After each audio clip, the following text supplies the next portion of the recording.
Bueno, antes de dar la definición de la forma polar de un número complejo, lo que queremos es ver cómo se relacionan la parte real e imaginaria con el módulo y el argumento. Entonces, dado un número complejo, que lo vamos a representar por este punto en el plano, supongamos que tenemos el número complejo expresado en forma binómica. Eso quiere decir que del punto conocemos la coordenada en X del punto, que la vamos a llamar A, y la coordenada en Y del punto, que la vamos a anotar con B. Entonces, conociendo A y B, o sea, parte real y parte imaginaria del número, queremos hallar el módulo.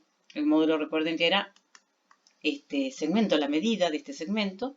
Y bueno, ya sabemos cómo hallarlo. Lo vimos la clase pasada, haciendo raíz cuadrada de a cuadrado más b cuadrado, lo que tenemos entonces es la medida del módulo. Y también queremos calcular el argumento. Habíamos dicho que el ángulo que íbamos a medir era entre el semieje positivo del eje X y este segmento. El ángulo positivo lo íbamos a tomar en sentido antihorario. Bueno, entonces lo que tendríamos es este ángulo. Y queremos calcular cuánto mide este ángulo. Lo que teníamos como dato era A y B. Acá tenemos un triángulo rectángulo. Entonces lo que necesitamos es una función que nos relacione este ángulo con los dos catetos. Bueno, sabemos que la tangente entonces es una función que nos va a servir. La tangente de este ángulo, bueno, tita en realidad es este ángulo. La tangente de tita es cateto opuesto, que es B, sobre cateto adyacente, que es A. Y para calcular tita, entonces, lo que podemos hacer es arco tangente de B sobre A.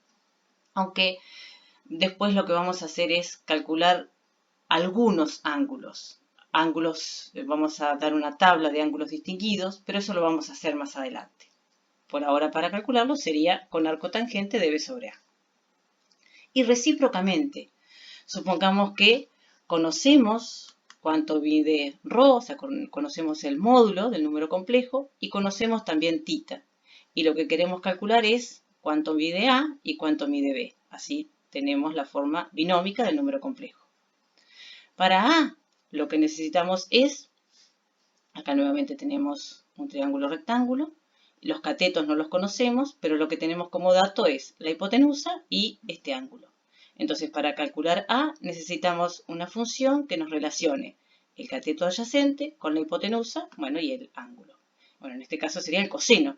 Sabemos que, entonces, el coseno de tita es cateto adyacente sobre hipotenusa. Entonces, si queríamos encontrar A es igual a ρ por coseno de tita.